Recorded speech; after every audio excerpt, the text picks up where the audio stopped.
Shalom Bapak Ibu dan Saudara-saudari, kita berjumpa kembali di dalam perenungan intim dengan Allah.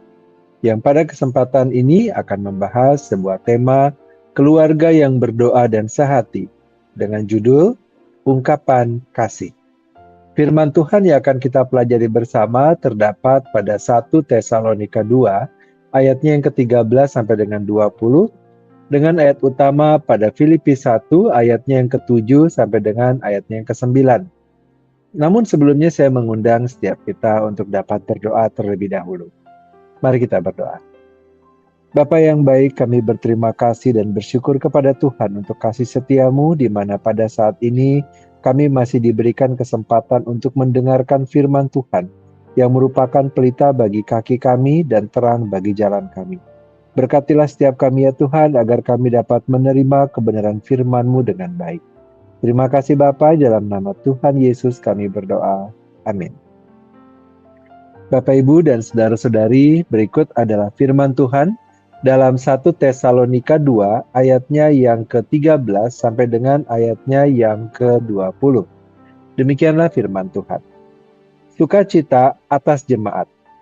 Dan karena itulah kami tidak putus-putusnya mengucap syukur juga kepada Allah, sebab kamu telah menerima firman Allah yang kami beritakan itu, bukan sebagai perkataan manusia, tetapi dan memang sungguh-sungguh demikian, sebagai firman Allah yang bekerja juga di dalam kamu yang percaya. Sebab kamu saudara-saudara telah menjadi penurut jemaat-jemaat Allah di Yudea, jemaat-jemaat di dalam Kristus Yesus, karena kamu juga telah menderita dari teman-teman sebangsamu, segala sesuatu yang mereka derita dari orang-orang Yahudi. Bahkan orang-orang Yahudi itu telah membunuh Tuhan Yesus dan para nabi dan telah menganiaya kami. Apa yang berkenan kepada Allah tidak mereka pedulikan, dan semua manusia mereka musuhi. Karena mereka mau menghalang-halangi kami memberitakan firman kepada bangsa-bangsa lain untuk keselamatan mereka. Demikianlah mereka terus-menerus menambah dosa mereka sampai genap jumlahnya dan sekarang murka telah menimpa mereka sepenuh-penuhnya. Tetapi kami saudara-saudara yang seketika terpisah dari kamu jauh di mata tetapi tidak jauh di hati. Sungguh-sungguh dengan rindu yang besar telah berusaha untuk datang menjenguk kamu. Sebab kami telah berniat untuk datang kepada kamu, aku, Paulus, malahan lebih dari sekali, tetapi iblis telah mencegah kami. Sebab siapakah pengharapan kami atau sukacita kami atau mahkota kemegahan kami di hadapan Yesus Tuhan kita pada waktu kedatangannya, kalau bukan kamu? Sungguh, kamulah kemuliaan kami dan sukacita kami. Berikut adalah firman Tuhan di dalam Filipi 1 ayatnya yang ke-7 sampai dengan ayatnya yang ke-9. Memang sudahlah sepatutnya aku berpikir demikian akan kamu semua, sebab kamu ada di dalam hatiku, oleh karena kamu semua turut mendapat bagian dalam kasih karunia yang diberikan kepadaku, baik pada waktu aku dipenjarakan maupun pada waktu aku membela dan meneguhkan berita Injil. Sebab Allah adalah saksiku betapa aku dengan kasih mesra Kristus merindukan kamu sekalian. Dan inilah doaku, semoga kasihmu makin melimpah dalam pengetahuan yang benar dan dalam segala macam pengertian. Demikianlah pembacaan firman Tuhan. Berbahagialah kita yang mendengarnya dan tekun melaksanakannya. Bapak, Ibu, dan saudara-saudari, ketika kita mendengar istilah ungkapan kasih atau bahasa kasih, love language, yang dikemukakan oleh Dr. Gary Chapman di dalam bukunya The Five Love Language tahun 1992, kita mungkin akrab dengan bentuk-bentuk bahasa kasih seperti kata-kata penyemangat, word of affirmation, tindakan nyata, act of service, kemudian memberikan hadiah, gifts, meluangkan waktu, quality time, dan sentuhan fisik, physical touch. Tetapi apa yang disampaikan dalam firman Tuhan? Apa yang merupakan ungkapan kasih utama yang dapat kita lakukan sebagai manusia? Di dalam Filipi 1 ayat 7 sampai dengan 9, Paulus menunjukkan bahwa doa adalah salah satu ungkapan kasih yang utama. Dia berkata bahwa jemaat Filipi ada di dalam hatinya. Mereka turut mengambil bagian dalam anugerah yang diberikan kepadanya baik ketika ia dipenjara maupun ketika ia membela dan meneguhkan Injil. Kasih Paulus kepada mereka bukan sekedar kedekatan emosional, melainkan kasih yang lahir dari persekutuan dalam Kristus. Karena itu, kasihnya kemudian diwujudkan dalam bentuk doa. Paulus tidak hanya merindukan jemaat Filipi, ia mendoakan mereka. Ia tidak hanya mengingat kebaikan mereka, ia membawa pertumbuhan rohani mereka kepada Allah.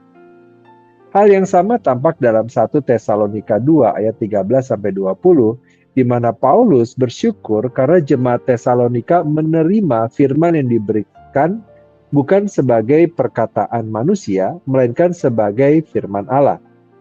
Sukacita Paulus atas jemaat tidak berpusat pada dirinya sebagai pemberita. Ia bersukacita karena firman Allah bekerja di dalam mereka yang percaya. Firman Allah adalah sarana utama yang dipakai Roh Kudus untuk melahirkan iman, membentuk hidup, menegur dosa, dan menguduskan umat Allah. Bapak, Ibu, dan saudara-saudari, seorang komentator Alkitab bernama Matthew Henry menekankan bahwa firman Allah harus diterima sesuai dengan sifatnya, yaitu kudus, benar, setia, dan berotoritas. Jemaat Tesalonika melihat Allah sebagai sumber firman yang diberitakan. Maka sukacita Paulus adalah sukacita yang sehat. Ia tidak mencari pengakuan dari jemaat. Ia bersyukur karena jemaat tunduk kepada Allah melalui firman-Nya. Di sini keluarga Kristen perlu berintrospeksi dengan jujur. Banyak keluarga mengaku saling mengasihi, tetapi jarang saling mendoakan. Orang tua mengasihi anak, tetapi lebih sering memikirkan nilai ulangan, pekerjaan, dan masa depan lahiriah daripada keselamatan dan kekudusan anak. Suami mengasihi istri, tetapi jarang berdoa agar istrinya makin kuat dalam iman. Istri mengasihi suami secara lahiriah, tetapi berapa banyak yang membawa suaminya kepada Tuhan.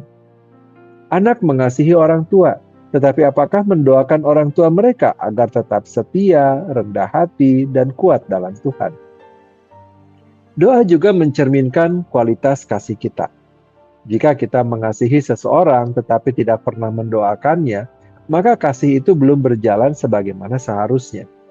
Di dalam perspektif Alkitab, kasih bukan hanya memberi perhatian, menyediakan kebutuhan, atau hadir dalam kesulitan. Semua itu penting. Namun, kasih yang benar juga membawa orang yang dikasihi kepada Allah. Karena hanya Allah yang dapat mengubah hati, menumbuhkan iman, dan memelihara sampai akhir. Bapak, Ibu, dan saudara-saudari, Paulus berdoa supaya kasih jemaat Filipi makin melimpah dalam pengetahuan yang benar dan segala macam pengertian. Ini sangat penting. Kasih Kristen bukan kasih yang buta. Kasih harus dipimpin oleh kebenaran Allah. Kasih tanpa kebenaran akan menjadi pembiaran. Kebenaran tanpa kasih akan menjadi keras dan tidak menggembalakan. Paulus tidak memilih salah satu. Ia mendoakan agar kasih bertambah, tetapi juga kasih itu harus bertumbuh dalam pengetahuan dan pengertian yang benar. Dengan demikian, orang tua tidak cukup berkata bahwa mereka perlu mengasihi anak. Orang tua perlu mendoakan, perlu mendidik anak di dalam firman. Suami tidak cukup hanya bekerja sebagai pencari nafkah untuk keluarganya. Suami harus mendoakan keluarganya dan memimpin dengan kerendahan hati. Istri tidak cukup memperhatikan kebutuhan rumah. Istri harus turut membangun kehidupan rohani keluarga dengan doa, hikmat, dan kesetiaan. Anak-anak tidak cukup menghormati orang tua secara lahiriah saja. Anak-anak juga perlu belajar mendoakan orang tua mereka. Bapak, Ibu, dan saudara-saudari, keluarga yang berdoa dan sehati bukan berarti keluarga itu tanpa masalah. Keluarga seperti itu tetap menghadapi kelemahan dan pergumulan, perbedaan karakter, dosa, luka masa lalu, dan juga kelelahan hidup. Namun keluarga itu tidak mendasarkan relasi mereka kepada emosi, kebiasaan, atau kekuatan diri. Mereka membawa keluarga mereka kepada Allah. Mereka belajar menundukkan gaya dan bentuk komunikasi, keputusan, teguran, pengampunan, dan harapan mereka di bawah firman Tuhan. Doa juga menjaga kasih dari sikap menguasai. Orang yang kita kasihi bukan milik kita secara mutlak. Anak adalah milik Tuhan. Pasangan adalah milik Tuhan. Orang tua adalah milik Tuhan. Jemaat juga adalah milik Tuhan. Kita dipanggil untuk mengasihi, bukan menggantikan Allah. Dalam doa, kita mengakui keterbatasan kita. Kita dapat menasihati, tetapi Allah yang membuka hati. Kita dapat mendidik, tetapi Allah yang memberi pertumbuhan. Kita dapat menguatkan, tetapi Allah yang memelihara iman. Oleh karena itu, doa bukan sebuah tambahan kecil dalam kehidupan keluarga Kristen, melainkan tindakan kasih yang penting. Keluarga yang mengasihi harus menjadi keluarga yang berdoa. Doakan agar firman Allah bekerja dalam keluarga. Doakan agar kasih bertumbuh dalam kebenaran. Doakan agar dosa dimatikan. Doakan agar setiap anggota keluarga makin mengenal Kristus. Mari kita berdoa. Bapa yang baik, kami berterima kasih dan bersyukur kepada Tuhan atas firman Tuhan dan perenungan yang telah kami dengar pada saat ini. Yang kembali mengingatkan kami bahwa doa adalah perwujudan dari kasih. Doa adalah wujud nyata dari perasaan dan tindakan cinta kami kepada orang-orang yang kami kasihi, baik di keluarga kami maupun di dalam circle yang lebih luas, yaitu adalah sesama tubuh Kristus. Kami bersyukur Tuhan untuk firman Tuhan. Kami bersyukur untuk kebaikan Tuhan dalam hidup kami. Dan kami bersyukur untuk semua hal yang Tuhan izinkan untuk kami jalani saat ini. Terima kasih Tuhan. Biarlah setiap keluarga saling mendoakan satu sama lain. Setiap anggota jemaat di dalam gereja saling mendoakan satu sama lain. Dan biarlah kami sama-sama bertumbuh dalam iman percaya kepada Tuhan. Di dalam balutan kasih-Mu yang kudus. Terima kasih Bapa untuk kebaikan-Mu. Kini kami kembali memohonkan kepada Tuhan, kiranya Engkau memberkati kami dengan segala kebaikan dari Allah Bapa, cinta kasih dari Tuhan Yesus, serta persekutuan dengan Allah Roh Kudus, yang menyertai kami sampai kedatangan Tuhan yang kedua kali. Terima kasih Bapa, dalam nama Tuhan Yesus kami berdoa. Amin. Demikianlah pembacaan firman Tuhan dan perenungan intim dengan Allah pada kesempatan ini. Sampai bertemu kembali dalam perenungan intim dengan Allah berikutnya. Tuhan Yesus memberkati.